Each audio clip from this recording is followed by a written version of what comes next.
नमस्कार, क्या हालचाल। पीवी क्लासेस के डिजिटल प्लेटफॉर्म की दुनिया में मैं रविंद्र शर्मा स्वागत करता हूं आप सभी का। आज के इस नई क्लास में नए जोश के साथ हम लोग जुड़ चुके हैं और एक चैप्टर जो आपको पीछे दिख रहा होगा, स्क्रीन पर पीछे आपको नजर आ रहा होगा, जनन तंत्र रिप्रोडक्टिव सिस्टम। हम लोग बात कर रहे हैं आज की क्लास में रिप्रोडक्टिव सिस्टम की। आखिर साहब रिप्रोडक्टिव सिस्टम होता क्या है, किस प्रकार के द्वारा किसी जीव का निर्माण किया जाता है, जनन तंत्र है क्या। पहली बात तो ये बच्चों, जनन एक ऐसी प्रक्रिया है जिसके द्वारा हम अपने समान ऑफस्प्रिंग निर्माण करते हैं, संतति का निर्माण करते हैं।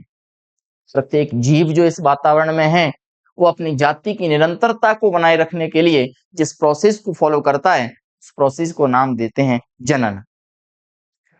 प्रत्येक जीव अपने जैसे जीव बनाना चाहता है जिससे उसकी जाति आगे की ओर बढ़ती रहे, उसके वंश की वृद्धि होती रहे और आगे नए जीवों का निर्माण हो सके।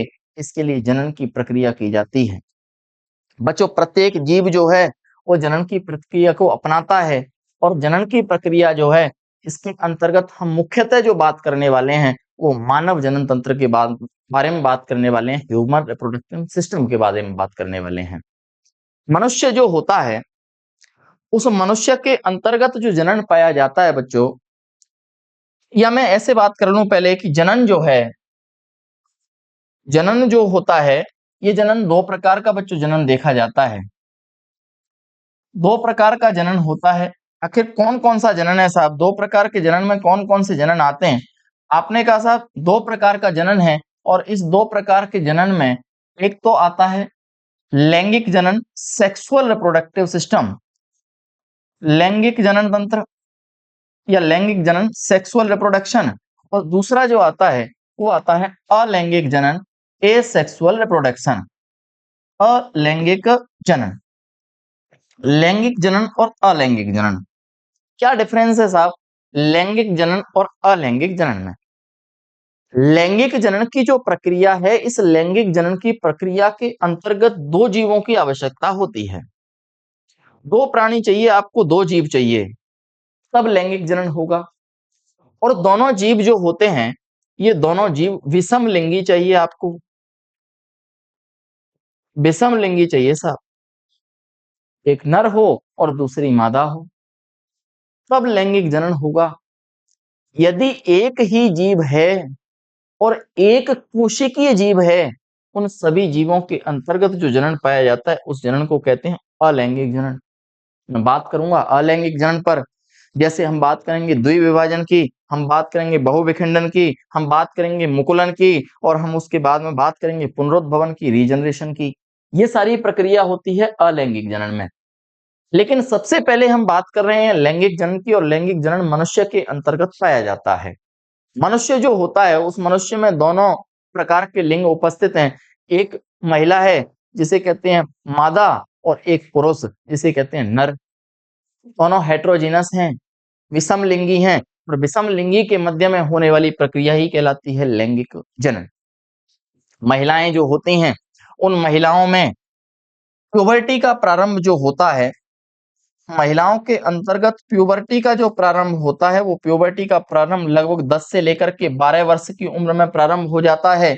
जबकि ये बात कर रहा हूं मैं महिलाओं की, जबकि पुरुष जो होते हैं उन पुरुषों के अंतर्गत ये प्यूबर्टी का प्रारंभ होता है लगभग 13 से लेकर के 15 वर्ष की उम्र में प्यूबर्टी का प्रारंभ होता है।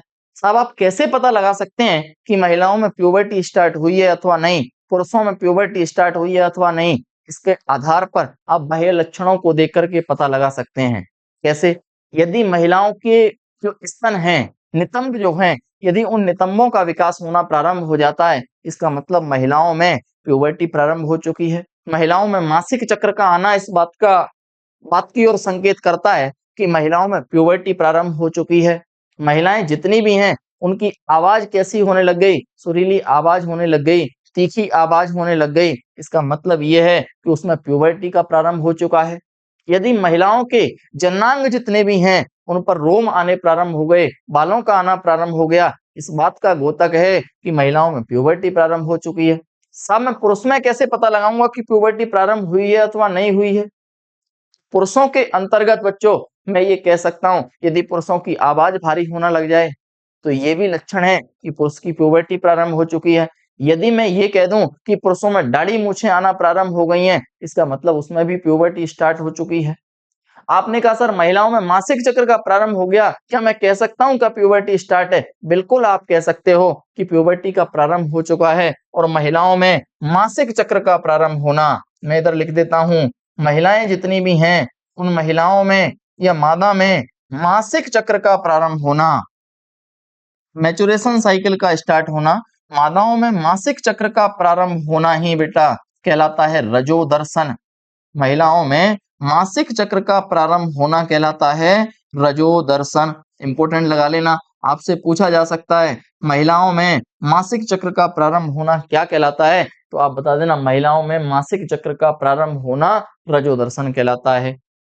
दूसरा, से कोई ये पूछ ले महिलाओं में स्तन का विकास होना क्या कहलाता है, तो आप कहना महिलाओं में स्तन ग्रंथियों का विकास, स्तन ग्रंथियों का विकास होना, महिलाओं में स्तन ग्रंथियों का विकास होना थैलार्की कहलाता है। महिलाओं में स्तन ग्रंथियों का विकास होना थैलार्की कहलाता है, जबकि महिलाओं में मासिक चक्र का प्रारंभ होना क्या कहलाता है, रजोदर्शन कहलाता है।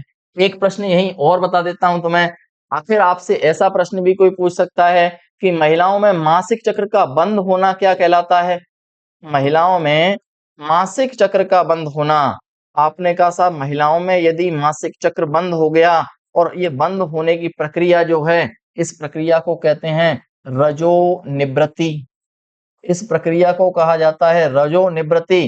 अंग्रेजी भाषा वालों, विदेशी लोग तुम भी सुन लो, इसे कहते हैं मीनोपोज। महिलाओं में मासिक चक्र का बंद होना, मासिक चक्र का बंद होना मीनोपोज कहलाता है, जबकि महिलाओं में मासिक चक्र का प्रारंभ होना रजोदर्शन कहलाता है, जबकि स्तन ग्रंथियों का विकास थैलार्की के नाम से जाना जाता है। क्या ये बात समझ में आई क्या? ठीक है साहब, ये बात तो समझ में आ गई कि प्यूबर्टी के आधार पर हम पता लगा देंगे कि प्यूबर्टी आई है कि नहीं, लक्षण देख लेंगे और लक्षण के बाद हमें पता चल जाएगा। महिलाओं में मासिक चक्र प्रारंभ होंगे तो रजोदर्शन, मासिक चक्र बंद हो जाएंगे तो रजोनिवृत्ति, और रजोनिवृत्ति के साथ अगर स्तन ग्रंथियों का विकास हो जाएगा तो उस प्रक्रिया को मैं कह दूंगा थैलार्की। क्या ये बात समझ में आई क्या? आ गई हो तो आगे और चलता हूं।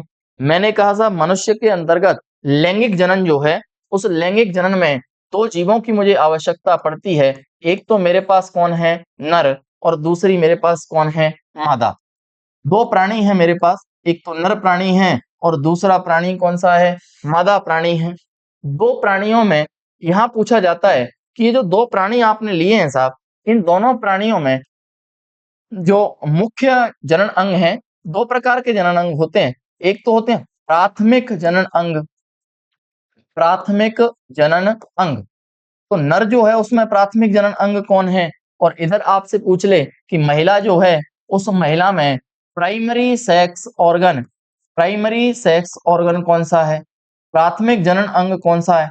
आपने कहा सब नर जो होता है उस नर के अंतर्गत जो प्राथमिक जनन अंग है, वो प्राथमिक जनन अंग वृषण को माना जाता है, टेस्टिस को माना जाता है, जबकि महिलाएं जितनी भी हैं उनमें प्राइमरी सेक्स ऑर्गन के रूप में ओवरी या अंडाशय को माना जाता है।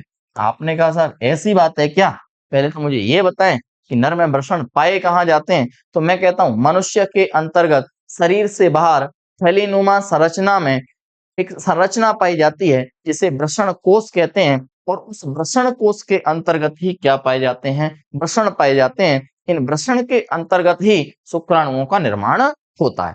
आपने कहा ठीक है साहब, प्राथमिक जनन अंग अगर मेरे से पूछा जाएगा तो मैं उत्तर लगा के आ जाऊंगा वृषण, लेकिन यदि मेरे से महिलाओं में प्राथमिक जनन अंग पूछेगा तो मैं उत्तर लगा के आऊंगा ओवरी, और ओवरी को कहते हैं बच्चों अंडाशय, और इसी अंडाशय के द्वारा अंडाणुओं का निष्कासन किया जाता है। क्या ये बात सही है क्या? आगे चलना, आपसे कोई ये भी तो पूछ सकता है कि द्वितीयक जनन अंग बता दो मुझे, तो सेकेंडरी सेक्स ऑर्गन बताओ, तो आप सेकेंडरी सेक्स ऑर्गन बता देना।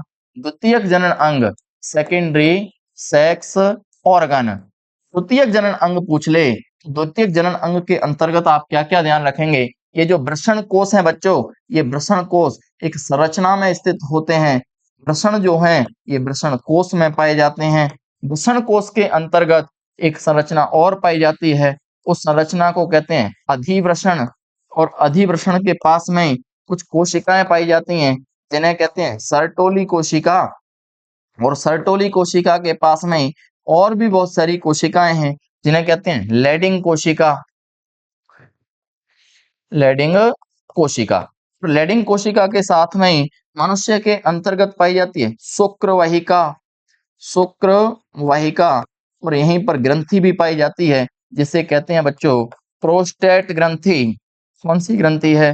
प्रोस्टेट ग्रंथि। और प्रोस्टेट ग्रंथि के पास में ही एक और ग्रंथि पाई जाती है जिसे कहते हैं शुक्राशय ग्रंथि। इस प्रकार से मनुष्य के अंतर्गत कुछ द्वितीयक जनन अंग भी पाए जाते हैं और एक प्राथमिक जनन अंग पाया जाता है।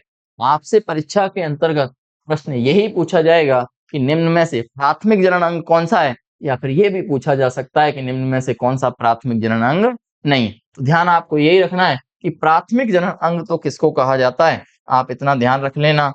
मैं आपको यहाँ अंडरलाइन कर ही देता हूँ। आप ध्यान रख लेना कि मनुष्य में वृषण जो होता है, इस वृषण को प्राथमिक जनन अंग कहा जाता है। इतना ध्यान रख लोगे क्या? मनुष्य में प्राथमिक जनन अंग वृषण को कहा जाता है, जबकि द्वितीयक जनन अंग जो है वो वृषण कोश, अधिवृषण, सर्टोली कोशिका, लैडिंग कोशिका, शुक्रवाहिका, प्रोस्टेट ग्रंथि और शुक्राशय ग्रंथि के रूप में पाई जाती है। अब आ जाते हैं दूसरी दिशा में। मादा जो है, उस मादा के अंतर्गत प्राथमिक जनन अंग माना जाता है किसको? ओवरी को, या अंडाशय को कहा जाता है। इस अंडाशय के अलावा और भी बहुत सारे अंग मनुष्य के अंदर मादा में पाए जाते हैं। उन अंगों में कौन कौन से अंग हैं, तो आप इधर ध्यान रख लो। द्वितीयक जनन अंग। और द्वितीयक जनन अंग जो हैं, उन द्वितीयक जनन अंगों में और कौन कौन है? अंडाशय तो है ही। अंडाशय के साथ महिलाओं के अंतर्गत बच्चे को पालने के लिए, बच्चे को गर्भ में धारण करने के लिए क्या पाया जाता है? गर्भाशय पाया जाता है, यूट्रस पाया जाता है। इस गर्भाशय से दो नलिकाएं निकलती हैं और उन नलिकाओं को कहते हैं बच्चों अंडवाहिनी। अंडवाहिनी फैलोपियन ट्यूब कहा जाता है। और इन फैलोपियन ट्यूब के अंतिम वाला भाग जो है ना, वहां पर झालर पाई जाती है, फिम्बरी पाई जाती है, जो कि अंडाणुओं को पकड़ने का काम करती है। और झालर में एक छिद्र पाया जाता है, और झालर में जो छिद्र पाया जाता है उस छिद्र को ओस्टियम कहा जाता है।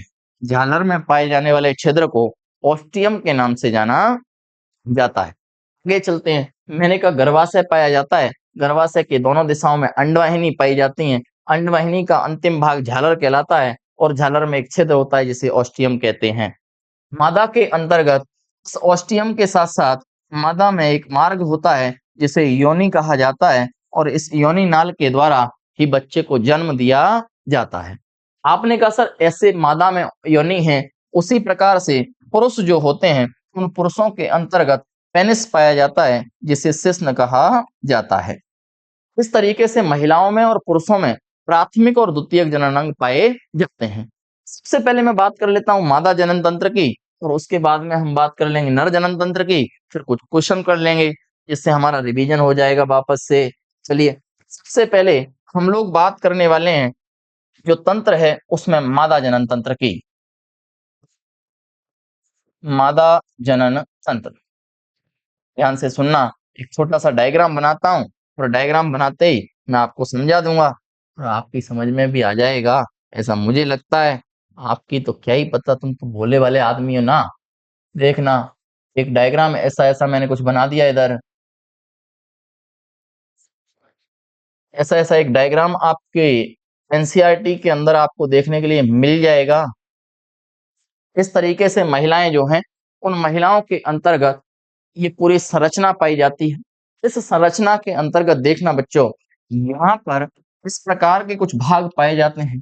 गोलाकार भाग होता है, बादाम नुमा संरचना में भाग होता है, और ये जो बादाम नुमा संरचना आपको दिख रही है, इस बादाम नुमा संरचना को कहा जाता है अंडाशय। ओवरी कहा जाता है, अंडाशय कहा जाता है। और ये जो संरचना आपको दिख रही है, इस संरचना को कहते हैं बच्चों झालर। इस संरचना को झालर या फिम्बरी कहा जाता है। और इस झालर या फिम्बरी के अंतर्गत गोलाकार संरचना में इस तरीके से एक छिद्र पाया जाता है, और ये जो छिद्र पाया जाता है इस संरचना में, इस छिद्र को ही बच्चों नाम दिया जाता है फिम्बरी। इस छिद्र को नाम देते हैं ओस्टियम। इस छिद्र को नाम देते हैं कौन सा नाम? ऑस्टियम। देखना, मैंने कहा महिलाओं के अंतर्गत एक जोड़ी फैलोपियन नलिका पाई जाती है, अंडवाहिनी पाई जाती है। इस अंडवाहिनी का अंतिम सिरा झालर कहलाता है और झालर में पाई जाने वाली गोलाकार या छिद्रनुमा संरचना जो है इसे ऑस्टियम के नाम से जाना जाता है। इस ऑस्टियम के निचले वाले भाग में अंडाशय पाए जाते हैं, जो कि महिलाओं में एक जोड़ी अंडाशय होते हैं। आपने कहा साहब ये झालर हो गई, ये वाला भाग हो गया।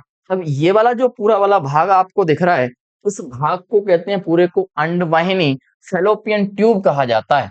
ये जो पूरा पार्ट है, इस पूरे वाले पार्ट को कहते हैं अंडवाहिनी फैलोपियन ट्यूब। सुनना, इस अंडवाहिनी का ये जो मध्य वाला भाग होता है बच्चों, ये जो मध्य वाला भाग होता है, इस मध्य वाले भाग को एक नाम से जानते हैं। मध्य वाले भाग को साहब क्या नाम देते हैं? मैंने कहा अंडवाहिनी का ये जो मध्य भाग है, इस मध्य भाग को जिस नाम से जाना जाता है वो नाम है आपका एम्पुला। आपने कहा साहब एम्पुला क्या है? मैंने कहा कि महिलाओं में ये जो अंडवाहिनी है, इस अंडवाहिनी का जो मध्य भाग है, इस मध्य भाग को एम्पुला कहा जाता है। मध्य भाग को क्या कहते हैं? एम्पुला कहते हैं। जबकि एक भाग स्थमस और एक भाग इनफंडिबुलम कहलाता है। आपने कहा साहब ये जो एम्पुला है ये क्या करता है? मैंने कहा बच्चों ये जो एम्पुला होता है, इस एम्पुला वाले भाग के अंदर ही, इस एम्पुला वाले भाग के अंदर ही निषेचन की प्रक्रिया कंप्लीट होती है। फर्टिलाइजेशन की जो प्रक्रिया है, निषेचन की जो प्रक्रिया है, निषेचन की प्रक्रिया पूर्ण कहाँ होती है? ऐसा तुमसे अगर कोई पूछे तो उसको तुरंत ही फटाक से आंसर देना। क्या आंसर दोगे? आप कहोगे साहब निषेचन की प्रक्रिया पूर्ण जिस भाग में होती है, उस भाग को ही हमारे मार साहब ने ऐसा ऐसा हमें बताया कि उस भाग को क्या कहते हैं? उस भाग को एम्पुला के नाम से जाना जाता है। पिछले जितने भी पेपर हुए उनमें एम्पुला वाले भाग के अंतर अगर एम्पुला ऑप्शन में नहीं दिखे तो आपको ऑप्शन में दिखेगा अंडवाहिनी, क्योंकि अंडवाहिनी का ही तो भाग है एम्पुला। यदि निषेचन की प्रक्रिया पूछे आपसे कि कहाँ होती है और विकल्प में आपको कहीं एम्पुला नजर नहीं आता तो आप फटाक से आंसर लगा देना अंडवाहिनी, क्योंकि निषेचन की प्रक्रिया बच्चों जो होती है वो अंडवाहिनी के ही कौन से भाग में होती है? तो आप कहेंगे अंडवाहिनी के अंतर्गत एक भाग पाया जाता है जिस भाग को कहा जाता है एम्पुला। तो उस एम्पुला वाले भाग के अंतर्गत ही निषेचन की प्रक्रिया कंप्लीट होती है।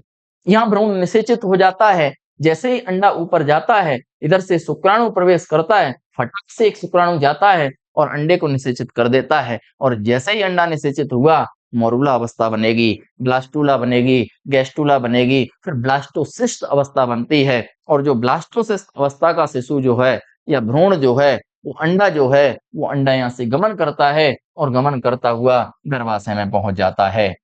गर्भाशय के अंतर्गत ये पहुंच चुका है। जैसे ही गर्भाशय में पहुंचा, गर्भाशय में पहुंचने के बाद में क्या करने लगेगा?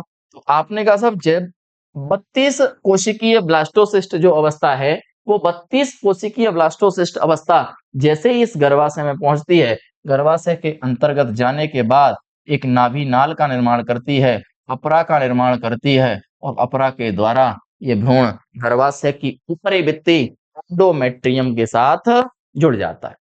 इस प्रकार से ब्लास्टोसिस्ट अवस्था बनी और ब्लास्टोसिस्ट वाला शिशु गया गर्भाशय की ऊपरी भित्ति और ऊपरी भित्ति को कहते हैं एंडोमेट्रियम। एंडोमेट्रियम के साथ प्लेसेंटा का निर्माण किया और प्लेसेंटा का निर्माण करने के बाद ऊपरी भित्ति से जाकर के जुड़ गया।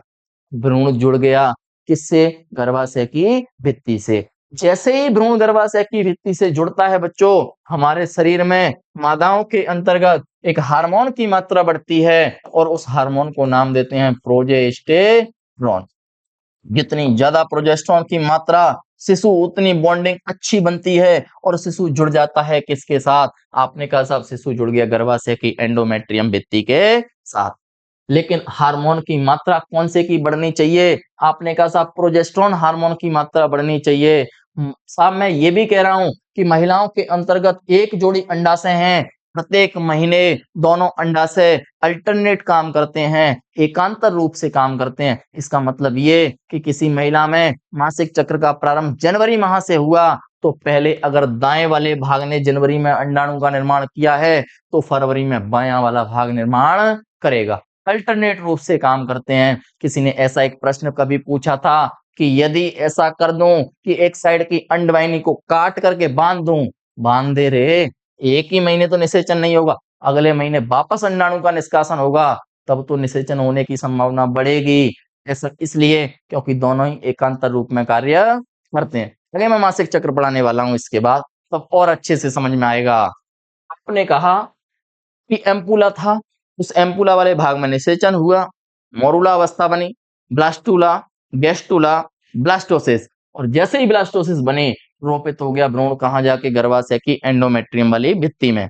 तो हुआ किससे रोपित? तो ये अपरा के द्वारा बनता है, प्लेसेंटा के द्वारा बनता है, अपरा के द्वारा इसे जोड़ दिया जाता है गर्भाशय की भित्ति के साथ। भ्रूण जुड़ गया गर्भाशय की भित्ति के साथ, और जब भ्रूण गर्भाशय की भित्ति के साथ जुड़ा तो मादा ने उसको भोजन भी प्रदान किया अपरा से, और बच्चे ने जो उत्सर्जन किया वो भी किया अपरा के ही माध्यम से, पोषण भी किससे प्राप्त किया? अपरा के ही माध्यम से। बच्चों प्रक्रिया चलती रही, भ्रूण का गर्भ के अंदर रोपण होने के बाद भ्रूण विकास होने लगा, और विकास होते होते बच्चों समय अवधि आई 270 दिन।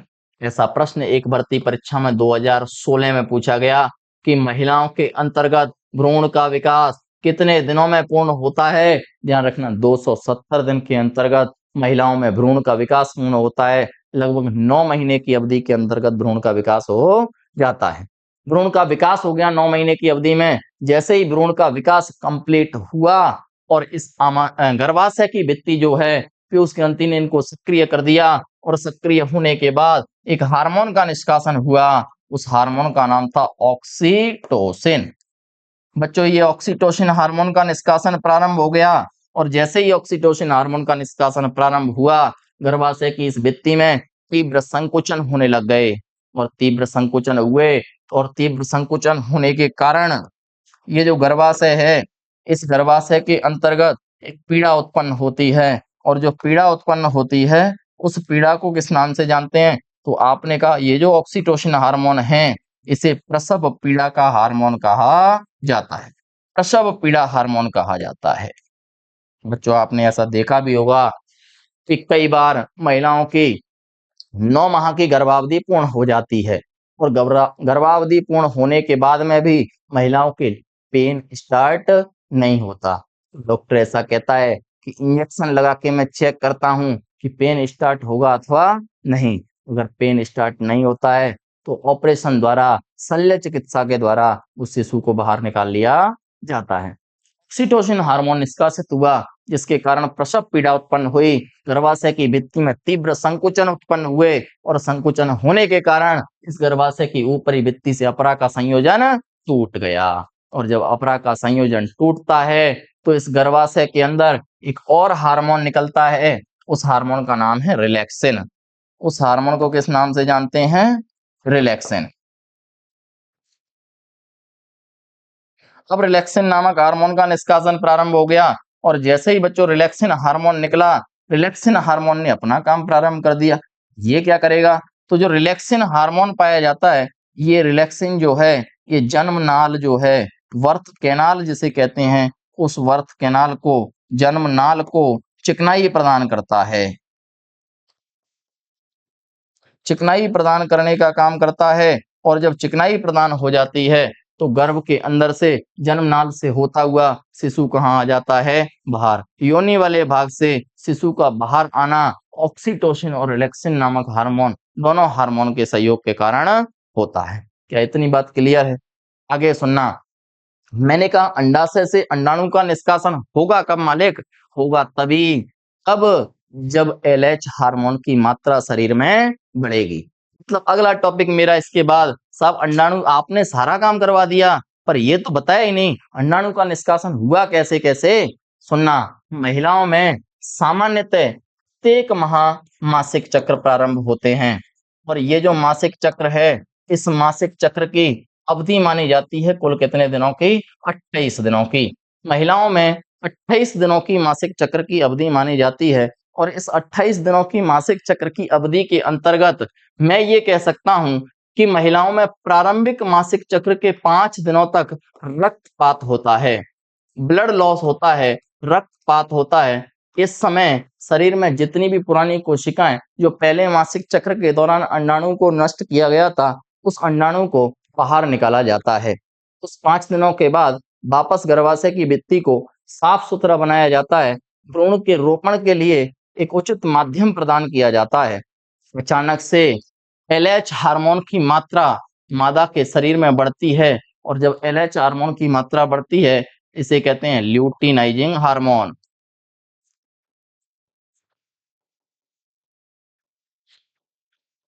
ल्यूटिनाइजिंग हार्मोन की मात्रा बढ़ती है और जब ल्यूटिनाइजिंग हार्मोन की मात्रा 14वें दिन बढ़ती है तो अंडाणु का निष्कासन हो जाता है।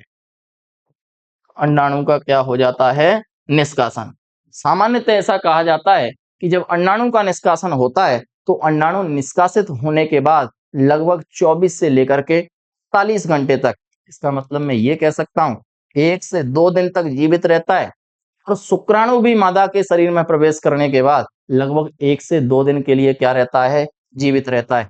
मतलब यदि किसी महिला में 14वें दिन अंडाणु का निष्कासन हो गया, मतलब उसकी संभावना यह है कि 16वें दिन तक अंडाणु जीवित रह सकता है। यदि इस समयावधि के अंतर्गत मैं ये कहता हूं कि 14वें दिन अंडाणु का निष्कासन हुआ और 12वें दिन संभोग की प्रक्रिया की जाती है, तो 16वें दिन तक ये संभावना है कि वहां गर्भ का रोपण होने की अत्यधिक संभावना रहेगी। ऐसा इसलिए कहा जाता है कि महिलाएं जितनी भी हैं, उन महिलाओं में अंतिम 7 दिन मासिक चक्र के, मतलब 21वें दिन से लेकर के 28वें दिन तक और प्रारंभिक 7 दिन पहले से लेकर के 7वें दिन तक को सेफ पीरियड के रूप में जाना जाता है, जबकि बीच वाले 7 दिन जो होते हैं उन्हें रिस्क पीरियड के नाम से जाना जाता है। ये हुई मासिक चक्र की बात। आपसे कोई ऐसा पूछ ले कि किसी महिला में यदि 29 दिनों का मासिक चक्र है, तो फिर ये बताओ कि अंडाणु का निष्कासन कौन से दिन होगा? कुछ भी नहीं है रे, पीछे से 14 कम कर देना तुम तो बस। अंतिम से 14वें दिन ही अंडाणु का निष्कासन होता है। मैंने कहा 29 दिनों का मासिक चक्र है, तो अंडाणु का निष्कासन कौन से? आप कह देना 29 माइनस 14, बताओ कौन से दिन हो गया? 15वें। ऐसा कहा जाता है, एनसीईआरटी कहती है कि किसी महिला में न्यूनतम 24 दिनों का और अधिकतम 32 दिनों का मासिक चक्र पाया जाता है। चलिए, ये तो हुई मादा जनन तंत्र की बात। थोड़ा सा 1-2 हार्मोन और बता देता हूं। एक हार्मोन है जिसका नाम है पीआरएल, इसको कहते हैं प्रोलैक्टिन हार्मोन। महिलाओं में दुग्ध का निर्माण और स्तन ग्रंथियों का विकास प्रोलैक्टिन हार्मोन के द्वारा किया जाता है, जबकि ऑक्सीटोसिन जो हार्मोन है, इस ऑक्सीटोसिन हार्मोन के द्वारा दुग्ध का निष्कासन किया जाता है। आगे बात कर लेते हैं। अगला जो अपना इसके बाद आता है नर जनन तंत्र। सुनना,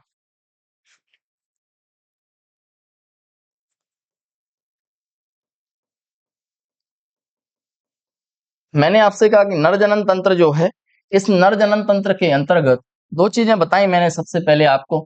एक तो मैंने आपको बताया प्राथमिक जनन अंग, प्राइमरी सेक्स ऑर्गन। महिलाओं पुरुषों के अंतर्गत जो प्राथमिक जनन अंग होता है, उस प्राथमिक जनन अंग को कहते हैं बच्चों वृषण, टेस्टिस। जबकि द्वितीयक जनन अंग जो होते हैं, उन्हें कहते हैं वृषण कोश। मैंने क्या कहा? वृषण को प्राथमिक जनन अंग, जबकि वृषण को कोष को द्वितीयक जनन अंग। पुरुषों के अंतर्गत शुक्राणु निर्माण के लिए प्रयुक्त परिस्थिति यह है कि पुरुष के शरीर के तापमान से 2 से 3 डिग्री सेल्सियस कम तापमान शुक्राणुओं का निर्माण होता है। इसलिए मनुष्य के अंतर्गत जो वृषण हैं, वो शरीर से बाहर एक थैलीनुमा संरचना में स्थित होते हैं, जो कि उदर गुहा से स्पर्मेटिक कोड़ के द्वारा जुड़े हुए रहते हैं। उदर गुहा से स्पर्मेटिक कोड़ के द्वारा शुक्राणु जुड़े रहते हैं। कई बार ऐसी परिस्थितियां होती हैं कि शुक्राणु जन्म के समय 7वें 8वें माह में वृषण कोष में उदर गुहा से आ जाते हैं स्पर्मेटिक कोड़ के माध्यम से। लेकिन कई बार ये वृषण कोष में वृषण आते ही नहीं आते तो डॉक्टर क्या करता है? फिर इन्हें शल्य चिकित्सा द्वारा उदर गुहा से वृषण कोष में लाता है। और वृषण कोष में लाने की प्रक्रिया जो है, उस लाने की प्रक्रिया को क्रिप्टो ऑर्किडिज्म के नाम से जाना जाता है। क्रिप्टो ऑर्किडिज्म क्या प्रक्रिया है, ऐसा कभी कोई आपसे पूछे तो आप बताना कि उदर गुहा से स्पर्मेटेड कोड़ के माध्यम से वृषण कोश में लाना ही क्रिप्टो ऑर्किडिज्म कहलाता है। चलिए, आपने कहा साहब वृषण जो है वो कहाँ आ गए, वृषण कोश में आ गए। जब वृषण कोश में आ जाते हैं तो वृषण कोश के अंतर्गत सर्टोली कोशिकाएं पाई जाती हैं, और इन सर्टोली कोशिकाओं में लेडिंग कोशिकाएं पाई जाती हैं, जहां शुक्राणुओं का निर्माण होता है, और शुक्राणु निर्माण होने के बाद अधिवृषण में इनका संग्रहण कर लिया जाता है, जहां इनको पोषण प्रदान किया जाता है। अधिवृषण से शुक्राणु शुक्र वाहिका के होते हुए शुक्राशय तक आ जाते हैं, और शुक्राशय के अंतर्गत वीर्य का 60 से 70% निर्माण किया जाता है, और इसके बाद में प्रोस्टेट ग्रंथि द्वारा कुछ तरल इसमें मिलाए जाते हैं, जो 20 से 25% शुक्राशय वीर्य का निर्माण करते हैं। इस प्रकार से मनुष्य के पेनिस से होते हुए वीर्य को बाहर निकाल दिया जाता है। वीर्य का पुरुष के द्वारा योनि में प्रवेश करवाने की प्रक्रिया को इंसेमिनेशन कहा जाता है। वीर्य का शुक्राणुओं का मादा की योनि में प्रवेश करवाने की प्रक्रिया इंसेमिनेशन के नाम से जानी जाती है। आगे सुनना, पुरुषों में जिस प्रकार पेनिस पाया जाता है, उसी प्रकार से महिलाएं जो हैं उनकी योनि के अंतर्गत दो परत पाई जाती हैं, जिनमें एक होता है लेविया मेजोरा और एक होती है लेविया माइनोरा। उसके अंतर्गत उन दोनों भित्तियों के अंतर की दिशा में एक संरचना पाई जाती है जिसे कहते हैं क्लाइटोरिस, और महिलाओं में अगसेप जिसे कहते हैं हिंदी में। महिलाओं में ये जो क्लाइटोरिस होता है, ये पुरुष के शिश्न के समजात पाया जाता है। यह समजात संरचना मानी जाती है, जो कि महिलाओं में उत्तेजना उत्पन्न करने का काम करती है। आगे बात कर लेता हूं मैंने आपसे कहा था कि इसके बाद में हम अलैंगिक जनन पर भी डिस्कशन करेंगे। लैंगिक जनन एक छोटा सा टॉपिक है, 10-15 मिनट का टॉपिक है, जिसको अपन बाद में डिस्कस करते हैं। अभी तक अपन ने जितना पढ़ा उसके एक बार प्रश्न देख लेते हैं, तो आपको भी लगेगा हाँ मास्टर ने कुछ कुछ तो पढ़ाया था, वो ठीक ठाक था। चलिए, मैं कुछ प्रश्नों पर डिस्कशन कर लेता हूँ। पहला प्रश्न ये रहा, ये लो देख लो तुम। पहला प्रश्न है, मानव स्त्री में निषेचन कहाँ होता है? मैंने एक डायग्राम बनाया इससे पहले, वो वापस देख लो। देखो साहब, ये रहा, मैंने इधर लिखा भी था, अंडवाहिनी के एम्पुला वाले भाग में निषेचन की प्रक्रिया पूर्ण होती है, लेकिन उधर ऑप्शन में एम्पुला था क्या कहीं? नहीं। जब एम्पुला मुझे मिला ही नहीं ना, तो फिर मैं किसके साथ चला जाऊंगा? डिंब वाहिनी अथवा अंडवाहिनी स्लोपियन ट्यूब के साथ चला जाऊंगा। इसका मतलब मेरा आंसर क्या होने वाला है? बोलो, बी आंसर हो जाएगा, डिंब वाहिनी फेलोपियन ट्यूब। दूसरा प्रश्न देखो, मनुष्य में गर्भधारण की सामान्य अवधि कितनी? ये भी बताया ना मैंने, महिलाओं में 9 माह में गर्भधारण होता है, 270 दिन की अवधि को ही गर्भधारण की अवधि कहा जाता है। तीसरा प्रश्न, किस हार्मोन को गर्भधारण हार्मोन कहा जाता है? अरे मैंने तो डायग्राम में सब कुछ लिख दिया था रे, ये रहा। मैंने कहा जब जब प्रोजेस्टेरोन हार्मोन की मात्रा बढ़ती है, तो प्रोजेस्टेरोन हार्मोन की जैसे जैसे मात्रा बढ़ेगी तो गर्भधारण हो जाएगा। चलिए, तो तीसरा प्रश्न का भी उत्तर मुझे मिल ही गया। क्या आंसर है मेरे पास? ये रहा प्रोजेस्टेरोन आंसर। अगला देख लो, इधर लिखा है शुक्राणु कहाँ बनते हैं? आया कि नहीं प्रश्न? भाई मैंने ऐसा ऐसा कहा था तुमसे, सर्टोली कोशिका में शुक्राणु बनेंगे, लेडिंग कोशिका में शुक्राणु बनेंगे, जो शुक्र वाहिका से होते हुए कहाँ तक चले जाएंगे, लेकिन उनका संग्रहण और परिपक्वन कहाँ होगा? तो एपिडिडाइमिस अधिवृषण वाला जो भाग होता है, वहां शुक्राणुओं का निर्माण और उनका परिपक्वन किया जाता है। आगे चलें, अंडाणु कहाँ बनते हैं? देख लो प्रश्न, एक तो गर्भाशय में बनता है, एक ओवरी। अंडाशय में अंडाणु बनता है, ना कि गर्भाशय में। यूट्रस में बनता है क्या? यूट्रस में बनता है क्या? नहीं। गर्भाशय में तो केवल भ्रूण का रोपण होता है, लेकिन बनने की प्रक्रिया कहाँ होती है? तो आप कहेंगे साहब अंडाणु बनता है ओवरी में। अगला प्रश्न देखना, अगला प्रश्न क्या कहता है, मनुष्य में ओव्यूलेशन सामान्यतः किस दिन होता है? अभी मैंने कहा किसी भी महिला में यदि 28 दिन का मासिक चक्र है, तो अंतिम से 14वें दिन अंडाणु का निष्कासन होता है। इसका मतलब अपना आंसर कौन सा? अरे 14वें दिन ही अंडाणु का क्या हो जाएगा? निष्कासन हो जाएगा। चलो, निषेचित अंडाणु गर्भाशय में जाकर किस रूप में आरोपित होता है? अभी अभी जब मैं पढ़ा रहा था, तब मैंने कहा 4 अवस्थाएं बनती हैं। मोरूला, गैस्टूला, ब्लास्टूला और ब्लास्टोसिस। अंतिम जो ब्लास्टोसिस अवस्था बनती है, उस अंतिम ब्लास्टोसिस अवस्था का जो भ्रूण है वो जाता है और गर्भाशय की एक भित्ति है जिसका नाम था एंडोमेट्रियम, उस एंडोमेट्रियम के साथ जुड़ जाता है। किससे? उपरा से, प्लेसेंटा से, नाभि रज्जु के द्वारा ब्लास्टोसिस अवस्था में जाकर के जुड़ता है गर्भाशय की भित्ति में। चलिए नेक्स्ट प्रश्न देख लेता हूं। गर्भनाल, प्लेसेंटा का कार्य क्या है? पढ़ लो। शिशु को ऑक्सीजन और पोषण देता है, सही बात है। शिशु को अपशिष्ट पदार्थ बाहर निकालने में भी मदद करता है, ये भी बात सही है। शिशु और माँ के बीच संबंध बनाता है, चारों ही बात सही है बिल्कुल। मैंने ऐसा तुमसे बताया भी था कि महिलाएं जितनी भी हैं अपरा से जुड़ता है, उत्सर्जन भी अपरा से ही करता है, भोजन भी अपरा से ही लेता है। माता और शिशु का संबंध भी किससे बनता है? अपरा के द्वारा बनता है। अगला पॉइंट चलो, प्रश्न संख्या नेक्स्ट क्या कहता है? प्रश्न नेक्स्ट कह रहा है किस ग्रंथि से ऑक्सीटोसिन हार्मोन स्रावित होता है जो प्रसव में मदद करता है? मैं जब पढ़ा रहा था गर्भाशय, उस गर्भाशय में मैंने बताया कि मनुष्य में पीयूष ग्रंथि पाई जाती है और उस पीयूष ग्रंथि के द्वारा एक हार्मोन निकलता है जिस हार्मोन का नाम है ऑक्सीटोसिन, और वो ऑक्सीटोसिन हार्मोन ही प्रसव पीड़ा उत्पन्न करता है जो कि प्रसव के दर्द उत्पन्न करने का काम करता है। तो आंसर लगा दो कौन सा? पिट्यूटरी ग्रंथि। नेक्स्ट प्रश्न देख लो, प्रश्न संख्या 10। एक स्वस्थ पुरुष के 1 मिलीलीटर वीर्य में सामान्यतः कितने शुक्राणु पाए जाते हैं? कितने शुक्राणु पाए जाते हैं? आप लोगों का आंसर होना चाहिए यहाँ कितना? 2 से 5 करोड़, या फिर 10 से 20 लाख, या 20 से 200 मिलियन, या 5 से 10,000।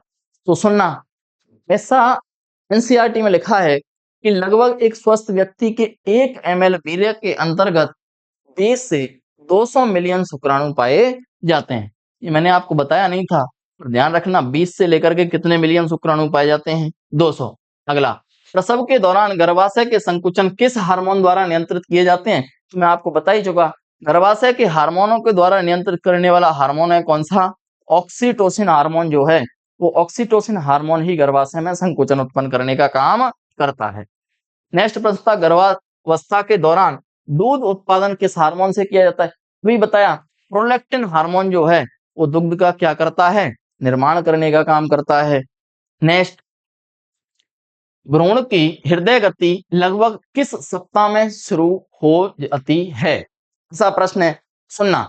2 सप्ताह का मतलब 14 दिन, कि 14 दिन में भ्रूण की गति प्रारंभ हो जाएगी क्या? ऐसा संभव नहीं है। 3 सप्ताह 21 दिन में भी भ्रूण की गति प्रारंभ नहीं होती। 5 सप्ताह का मतलब हो गया 35 दिन, 35 दिन में भ्रूण की गति प्रारंभ हो जाती है। ऐसा आंसर आप ध्यान रख लेना, 35 दिन के अंतर्गत भ्रूण की हृदय की गति प्रारंभ होना स्टार्ट कर देती है। नेक्स्ट प्रश्न, निषेचन के बाद भ्रूण का लिंग निर्धारण किसके द्वारा किया जाता है? बहुत अच्छा प्रश्न है, ये व्याख्या मैं तुम्हारे सामने करता हूं, 2 मिनट ध्यान से समझ लेना। नर जितने भी हैं, नर जो हैं या फिर मादा जो होती हैं, इन नर और मादा के अंतर्गत कुल 23 जोड़ी गुणसूत्र पाए जाते हैं। कुल गुणसूत्र कितने हैं दोनों के अंतर्गत? आप कहेंगे साहब दोनों के अंतर्गत कुल गुणसूत्र होते हैं 23 जोड़ी। इन 23 जोड़ी गुणसूत्रों में जो 22 जोड़ी गुणसूत्र होते हैं, इन 22 जोड़ी गुणसूत्रों को कहा जाता है लिंग गुणसूत्र। नहीं, इन 22 जोड़ी गुणसूत्रों को जिस नाम से जानते हैं वो नाम भी हो गया। चलो इधर ही देख लो, 22 जोड़ी जो गुणसूत्र होते हैं, उन 22 जोड़ी गुणसूत्रों को किस नाम से जानते हैं? तो आप कहेंगे इन 22 जोड़ी गुणसूत्रों को कहते हैं कायिक गुणसूत्र। 22 जोड़ी गुणसूत्रों को कौन से गुणसूत्र कहते हैं? कायिक गुणसूत्र। जबकि एक जोड़ी जो गुणसूत्र होते हैं, उन एक जोड़ी गुणसूत्रों को कहते हैं लिंग गुणसूत्र। लिंग गुणसूत्र और कायिक गुणसूत्र। सब कैसे कैसे? मैंने कहा नर जो है, उस नर में गुणसूत्र पाए जाते हैं 22 प्लस एक्स और वाई, जबकि मादा जो है, उस मादा के अंतर्गत जो गुणसूत्र पाए जाते हैं वो पाए जाते हैं 22 प्लस एक्स और एक्स। यहाँ पर आप देखेंगे महिला के पुरुष के अंतर्गत जो गुणसूत्र है वो 22 प्लस एक्स के रूप में है, और दूसरे किसके रूप में?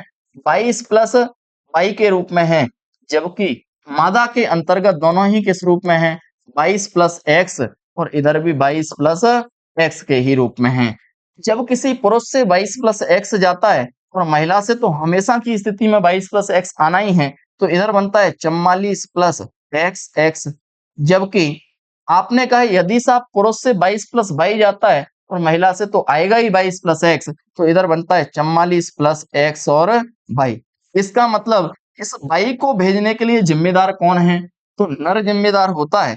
इस 22 को आगे भेजने के लिए जिम्मेदार कौन सा होता है? तो नर जिम्मेदार है। इसका मतलब उस प्रश्न का उत्तर क्या होना चाहिए कि लिंग निर्धारण जो होता है, उस लिंग निर्धारण के अंतर्गत जो महत्वपूर्ण भूमिका है वो किसकी है? तो आप कहेंगे साहब महत्वपूर्ण भूमिका लिंग निर्धारण में पुरुष की मानी जाती है। लिंग के निर्धारण में स्त्री जो है उस स्त्री का कोई योगदान नहीं होता। स्त्री का इस चीज में कोई योगदान नहीं है। केवल और केवल योगदान किसका है? पुरुष का योगदान होता है। लड़का पैदा होगा या फिर लड़की का जन्म होगा, इस चीज में योगदान किसका है? पुरुष का। इस चीज में महिला का कोई योगदान नहीं।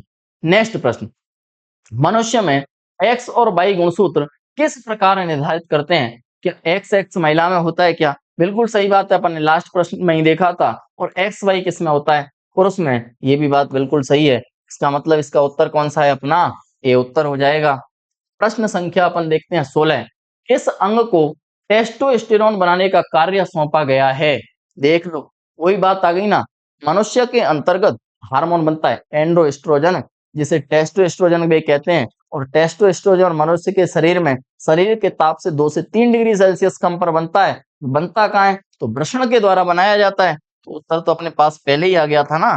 पर तो अपन पहले ही चुके कि वृषण के अंतर्गत ही किसका निर्माण होता है? टेस्टोस्टेरोन का। अगला प्रश्न क्या है? मनुष्य में निषेचित अंडाणु का पहला कोशिका विभाजन कब होता है? बड़ा शानदार प्रश्न है ये। इस प्रश्न का उत्तर तुम लोग कमेंट कर सकते हो। अरे इसका प्रश्न का उत्तर कमेंट करके तुम मुझे बता सकते हो क्या आना चाहिए। फिर भी देखो, पहला आता है इसमें 24 घंटे में, दूसरा आता है 72 घंटे में, तीसरा आता है 1 सप्ताह में और चौथा आता है 10 दिन में। तो जैसे ही भ्रूण के अंदर निषेचन की प्रक्रिया होती है, निषेचन की प्रक्रिया के बाद उसकी मौरुला अवस्था बनती है। तो मौरुला अवस्था में जो अंडाणु है वो विभाजित हो जाता है और विभाजित होने में उसे केवल और केवल कितना समय लगता है? 24 घंटे का समय लगता है। अगला प्रश्न है, मनुष्य के गर्भाशय की भीतरी परत जिसमें भ्रूण आरोपित होता है, हम तब से चिल्ला रहे हैं, कौन सी कोशिका में? एंडोमेट्रियम वाली भित्ति में भ्रूण का रोपण हो जाता है। अगला प्रश्न देख लो, मनुष्य में भ्रूण को चारों ओर से घेरने वाला द्रव्य किस नाम से जाना जाता है? उस द्रव को कहते हैं एमनियोटिक द्रव कहा जाता है। और ये एमनियोटिक द्रव जो होता है वो भ्रूण को चारों ओर से घेरे रखने का काम करता है। आज की क्लास का अंतिम प्रश्न, मनुष्य में जन्म के बाद शिशु का लिंग किस पर आधारित होता है? गर्भाशय पर? नहीं साहब। आहार कैसा मिलेगा इससे बनेगा क्या लड़का और लड़की? ऐसा भी नहीं है। क्या हार्मोनों के कारण बनते हैं क्या नर और मादा? नहीं, ये तो गुणसूत्रों के कारण बनते हैं। और 2 ही गुणसूत्र हैं एक्स और वाई, जिसके कारण नर और मादा का निर्माण होता है। हमारा टेलीग्राम चैनल भी है पीबी क्लासेस के नाम से, और अपना इंस्टाग्राम चैनल भी है पीबी क्लासेस के नाम से। यहाँ पर आप जुड़ सकते हैं और हमारी सभी क्लासेस की पीडीएफ भी प्राप्त कर सकते हैं। चैनल को सब्सक्राइब करना ना भूलिएगा। थैंक यू दोस्तों।